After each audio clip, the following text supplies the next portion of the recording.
How to change a 2016 Dodge Journey 4-button key fob battery. Now here's Sergeant Locksmith to show you how. Alright, we're going to change the battery out on our Dodge Journey 4-button remote. If you have a key ring or lanyard attached right here, you will need to remove that. This remote housing does come apart. Also, you will need a flat tip screwdriver and the CR2032 battery. Go and flip it over. You notice you got your emergency key blade release right here. And do the spring loaded. Pull it towards you. Set the battery to the side. And when you look down, this is where the key blade came out. And you got this indentation here.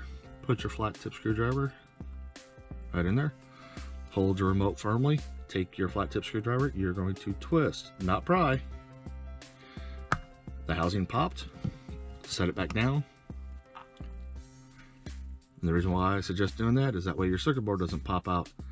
If it does, you can set it back in. You have that one hole that lines this up.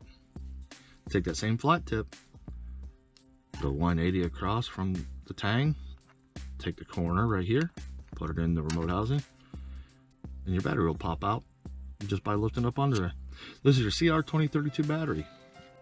This is a new remote, so I will put this battery back in. Reverse process, you set it in, push against, there's spring tension, make sure she's seated properly, and let's squeeze the two halves together. Hey, thanks again for watching, and let's be safe out there.